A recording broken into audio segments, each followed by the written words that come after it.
Quand vous allez à la caisse, pour ceux qui font des courses, cring, cring, cring, cring, cring, cring, t'as ton ticket de caisse et t'as à peu près 15 bons de réduction qui sortent en même temps. Alors ils voulaient faire des économies, je tiens à vous dire, pour des économies de papier, en fait, on se retrouve avec des millions de bons de réduction.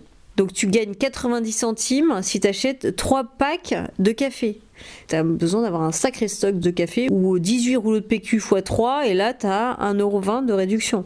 Donc à chaque fois que je vais à la caisse, je regarde tous mes bons de réduction. Évidemment ça ne marche jamais parce que il faut en avoir 3, j'en ai que 2, il faut avoir le bon produit. Mais je veux pas les jeter parce que je me dis, je peux quand même faire des économies. Et donc ces bons de réduction me font chier, mais je n'ose pas les jeter, sauf quand ils sont périmés. T'as aussi le bon de réduction Super U, mais comme t'es à inter, ça marche pas. Donc voilà, il y a ça aussi. Donc c'est très complexe, le bon de réduction. Et tu ouvres ton porte-monnaie ailleurs que dans un supermarché, ce qui arrive quand même. Et là, t'as tous tes bons de réduction qui tombent par terre. Et t'es là, t'es désolé parce que vraiment, il y a un petit côté minable aussi dans le bon de réduction. C'est vraiment faire une économie de 50 centimes. Donc c'est vraiment la misère.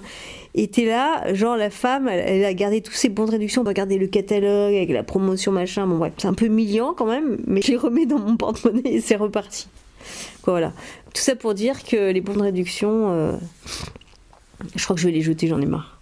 Allez, un peu de courage. Ce soir, je jette mes bons de réduction. Mais après, on peut se poser la question, mais qui font ces bons de réduction? Parce que quand vous regardez vos bons de réduction, c'est le café que tu as acheté il y a 3 semaines, hop, tu as le bon de réduction, machin. Les serviettes hygiéniques que tu as acheté il y a 2 semaines, tu as le bon de réduction qui sort 15 jours après. Le bon de la lessive, machin, tu as la concurrence qui arrive, l'air de rien, tu te dis, oh tiens, pourquoi, peut-être, je pourrais prendre finalement.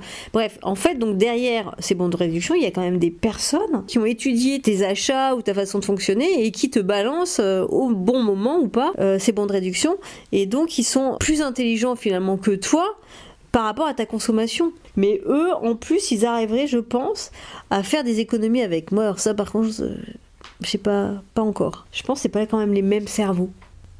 Alors le bon de réduction, si on peut faire une petite conclusion, c'est à la fois pratique, super chiant et potentiellement dangereux.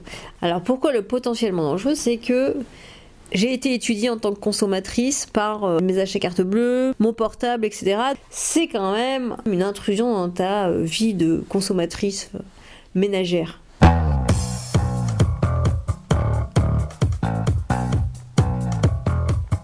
Quand je barbouille mes peintures, j'adore. Au début, je mets toutes mes couleurs, mes micracras, j'adore et tout.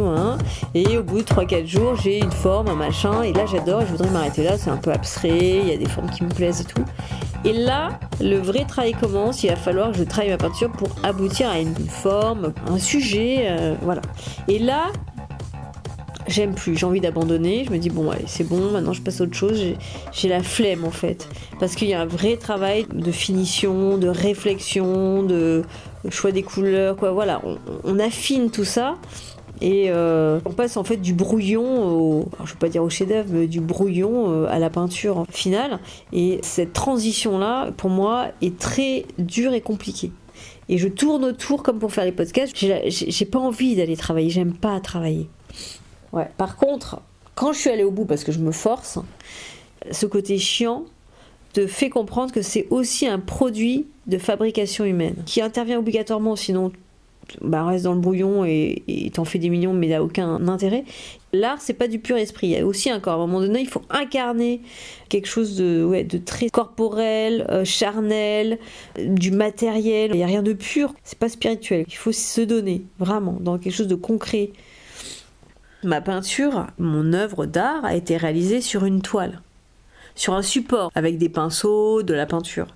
Moi, en tant qu'artiste, j'ai réalisé cette peinture grâce à ces matériaux-là. Je me suis servi de ce matériau réalisé par une intelligence humaine pour réaliser mon œuvre d'art qui, elle, est intuitive.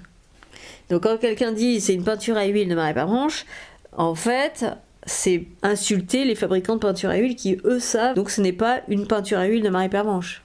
Les fabricants agissent avec intelligence sur la matière et moi, j'agis avec l'intuition. L'intelligence artificielle, quand on veut faire une œuvre d'art, elle va couper des micro-instants de durée. Elle va prendre une rose du 18e, après dans la rose du 18e, elle va prendre la rose qui a été faite par Fragonard sur un tableau, puis après elle va prendre la rose qui a été mise à côté de la balançoire parce qu'elle est plus éclose ou plus jolie, voilà, etc. Donc elle va prendre ce micro-moment du passé. Elle peut aller encore un peu plus loin, elle peut prendre le pétale de ce tableau, puis le pigment, et fragmenter comme ça jusqu'au du plus petit au plus petit, au micron du micro, je sais pas comment on peut dire, mais de l'infiniment petit, et creuser jusqu'à un micro-moment du passé. L'intelligence artificielle est infinie, elle pourra toujours sectionner et aller de plus en plus petit, ou voilà, mais il y a une infinité de possibilités même sur une image ou une sélection, elle peut toujours aller plus loin. Que ce soit une image ou du temps, c'est la même chose, c'est la durée. En fait, c'est la différence entre l'instant et la durée. J'ai sous les yeux portrait de Belmont. Ah non. Portrait de Edmond, ok, attends. Edmond. Le réel est compliqué, Maria. Oui, je l'ouvre. Portrait d'Edmond de Bellamy. Un peu flou. Un truc marron. La forme, mal fait déjà. Ça fait vraiment peinture de pépé. Je dirais même pas de mémé, là. Et alors la tête du gars, il fait un peu ahuri et c'est mal peint. Ça doit être une impression. Que dire? Sans intérêt. En fait, ce qu'on peut dire sur ce portrait, c'est que même... Bon, il est affreux, hein, mais même s'il avait été magnifique, il ne peut être que le fruit de ce que ses biais de production peuvent lui faire dire. Cette machine a été programmée pour comprendre les règles du portrait du Moyen-Âge. Elle ne peut pas faire autre chose. Non, mais on pourrait se dire, elle a compris toutes les règles, elle va sortir autre chose. Non, elle va ressortir que une synthèse de toutes les règles du portrait du Moyen-Âge en un portrait. Une synthèse créative, ça c'est intéressant. Elle ne peut pas, par contre, créer le portrait de la Renaissance parce qu'elle n'a pas les données. Elle ne peut pas penser la suite. Elle ne peut que refaire une synthèse de tout ce qu'elle a fait et donner une création, mais qui a déjà été faite en fait. Elle peut faire une pensée rétrospective. Si elle avait les données des portraits de la Renaissance, elle pourrait créer le portrait du Moyen-Âge. Mais à l'inverse, c'est pas possible. Et moi, ce que j'ai regardé juste donc des sites de photos faits par des IA, et ces photos sont magnifiques. Et j'ai envie de dire, là, dans ces cas-là, t'as plus besoin de photographe. En peinture, je trouve que c'est plus mauvais, mais en photo, vraiment, il y a du très bon.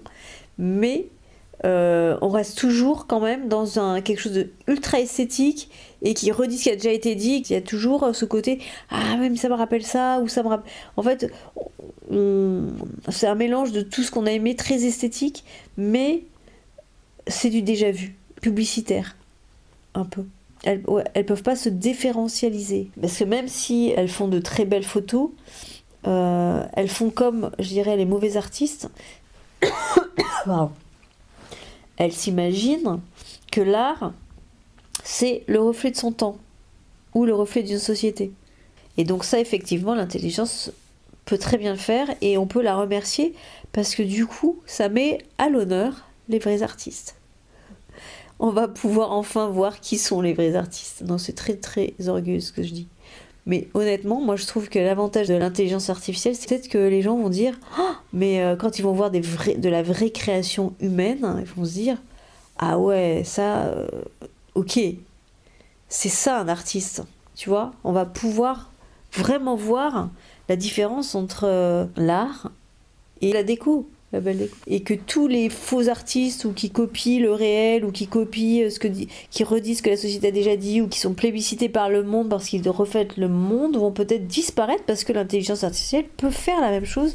Et en fait, j'ai envie de dire merci l'IA, merci Google, parce que grâce à toi, on va peut-être pouvoir avoir une vraie existence et une reconnaissance en tant qu'artiste, une visibilité. Ça va peut-être faire la séparation ou le tri entre les artistes et les faux artistes.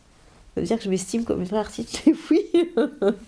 Mais parce qu'il y a un vrai travail derrière de création qui dérange, qui n'a jamais été vu, qui déplaît. Voilà, ça c'est très bon signe en fait, parce que justement l'intelligence artificielle n'a jamais vu ça, donc elle aime pas, on n'est pas repéré dans les algorithmes, on est invisibilisé par la machine parce qu'elle ne nous connaît pas. Mais peut-être que, alors à mon avis on sera peut-être du coup toujours pas visible parce que la machine, ne nous connaissant pas, ne nous mettra jamais en vue. Mais ce que je veux dire, c'est que c'est peut-être une très bonne chose, cette intelligence artificielle qui va montrer qui sont les créateurs et qui ne le sont pas. Alors l'artiste c'est Tantani, je vais vous expliquer. Tantani c'est ma tante, elle a 101 ans. Elle est extraordinaire parce que de l'âge de 18 ans jusqu'à 101 ans, elle n'a pas bougé de son canapé. Elle est là, elle contemple, elle vit, elle discute. Il n'y a pas de temps, il n'y a pas de nuit, il n'y a pas de jour. À 3h du matin, elle est fatiguée, elle va se coucher, elle se réveille à midi. Elle va manger, elle reçoit les gens. Bon bref, ça c'est Tantani et c'est pour moi l'exemple de l'artiste.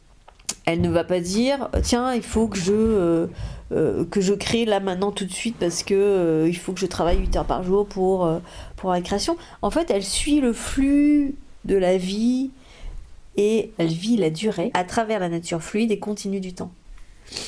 Ça c'est un artiste.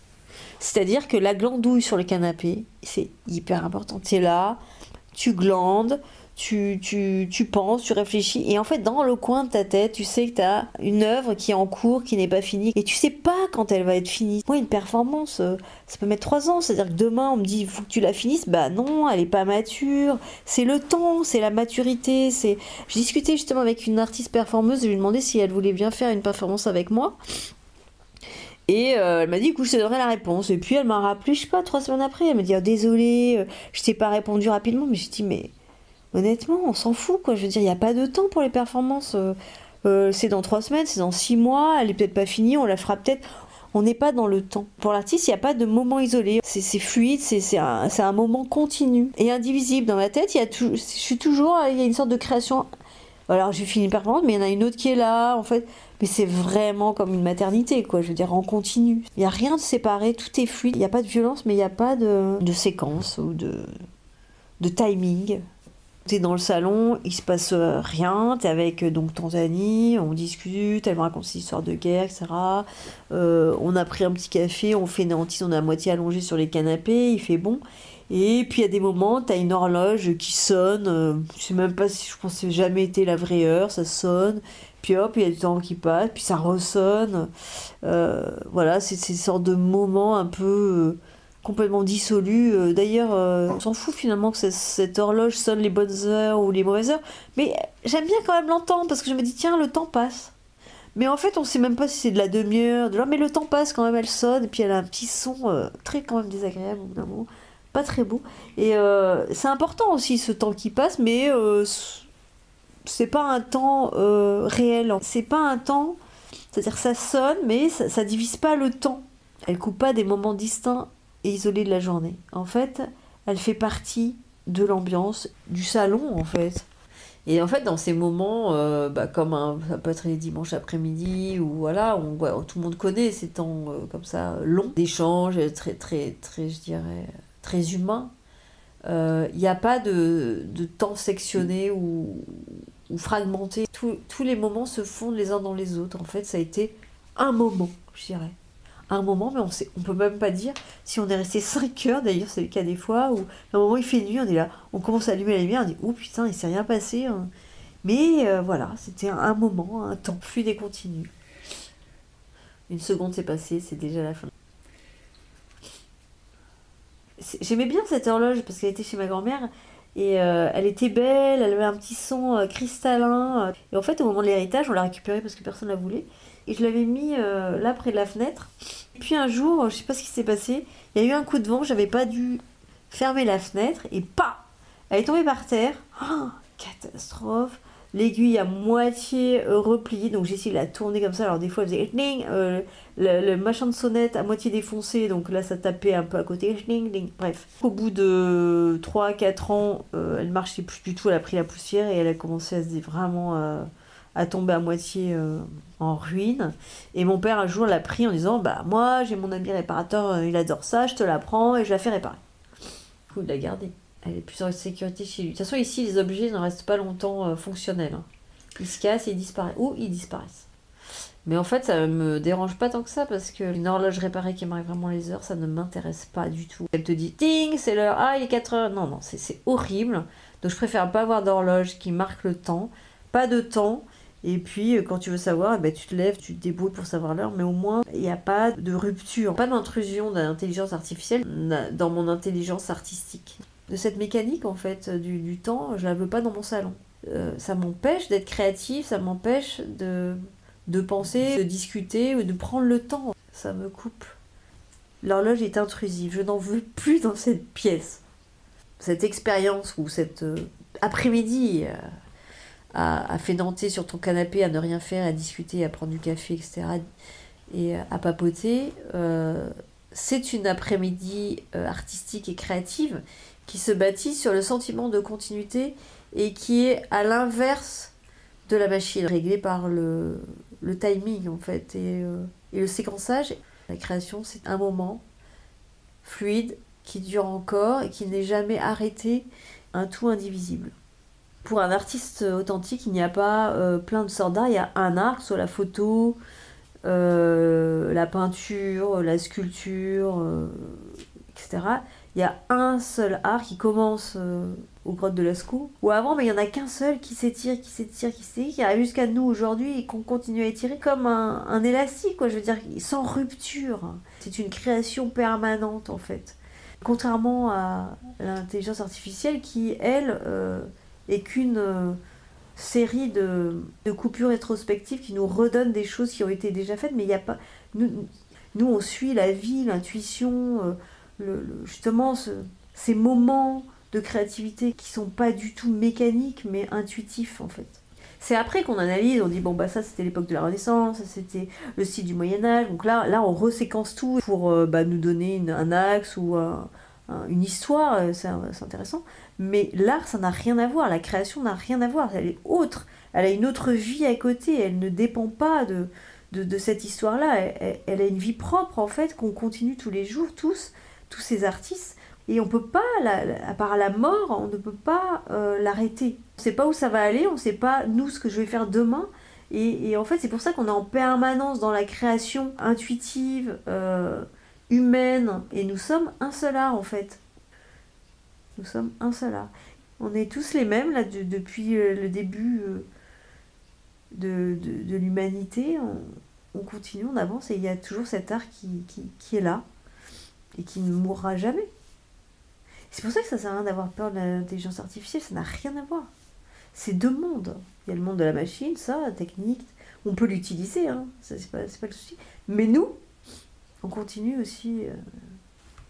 C'est pas une progression, c'est une continuité en fait.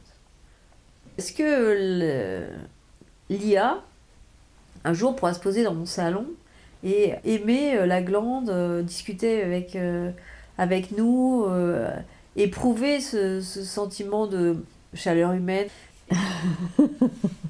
Alors, pour conclure, non.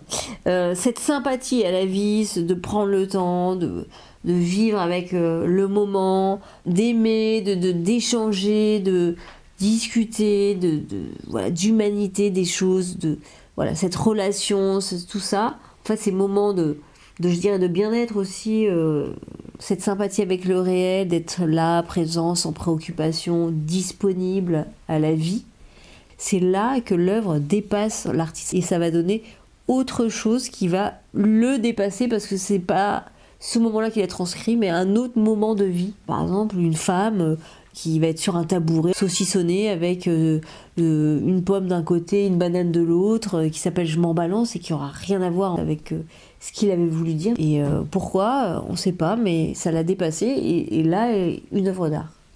Une œuvre, la vie. Il faut quand même dire que l'intelligence artificielle ne s'oppose pas à l'art. Ça peut être juste un outil, comme l'appareil photo, Internet, une toile, etc. Il n'y a pas d'opposition. C'est un nouvel outil, un nouveau matériau. Et c'est important à dire parce que l'art ne peut se communiquer qu'à travers un corps. Un corps de papier, un corps de toile, un corps de vidéo, un corps de... Voilà, il a juste changé de corps. Et donc l'intelligence artificielle peut être utile à produire des nouveaux outils, des nouveaux matériaux pour développer notre art, mais ne peut pas être en concurrence avec l'artiste. On le sait que c'est un outil, l'intelligence artificielle. Je veux dire, la conclusion est facile, on le sait.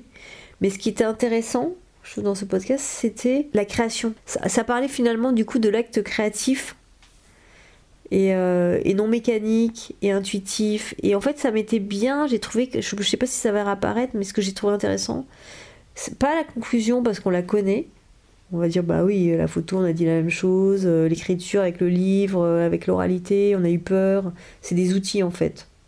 Donc ça, c'est des réponses qu'on a. Mais ce qui était intéressant, ça nous a permis de redire, ouais, la place de l'humain, tu vois. Redire, bah oui, les mouvements gratuits ou de redire le réel qui a déjà été dit, ça n'a aucun intérêt. Cette continuité avec les grottes de Lascaux. Ça, je trouvais ça intéressant dans ce podcast. Plus que la finalité. C'était bien de finir, il faut faire une conclusion, mais je suis pas sûre qu'on ait besoin d'aller jusque-là. Il y avait des choses intéressantes aussi au niveau du concept de la création. Même si on sait, ça redonne la place à l'homme. Je trouve que cette démonstration, elle est plus là-dessus, redonner la place à l'homme, que l'intelligence artificielle, on n'a pas besoin de s'en méfier. Non, oui, mais pourquoi? Parce que ça redonne la place à l'homme. Je dirais que c'est cool, quoi. Ça fait plaisir aussi. Il y a un mépris maintenant de l'homme mécanisé, parce qu'il y en a, qui sont rentables, qui bossent, qui ont des horaires, qu'il faut bosser 20 heures par jour. Cette production méprise l'homme qui glande, qui fait rien, qui n'est pas productif, pas valorisé en fait. Je trouve que le monde se sépare entre l'humain, l'homme humain, qui a fait un choix en disant bah moi ce que ouais, il faut que je bosse, il faut que je machin, mais j'ai des moments humains, voilà. L'artiste est représentant l'humain et il dérange parce qu'on a l'impression que c'est un glandeur, il faut rien, et quel est l'objectif de la journée? Rien, ok, bah tu vois, et à un moment donné il gêne. Il n'est pas dans cette intelligence artificielle ou dans cette mécanisation, dans cette production. Et en fait, on gêne. Et d'un autre côté, l'homme mécanisé, qu'est-ce qu'il va faire, quoi? Ça va peut-être remettre en avant l'humain. Peut-être. Je sais pas qui c'est qui va gagner. L'humain, on l'oublie, on sait plus faire. On sait plus faire aussi. Discuter, prendre le temps, poser son portable. Arrêter le temps, justement. L'horloge. L'intelligence artificielle permet de montrer où est l'humain. It's alright, so let's go.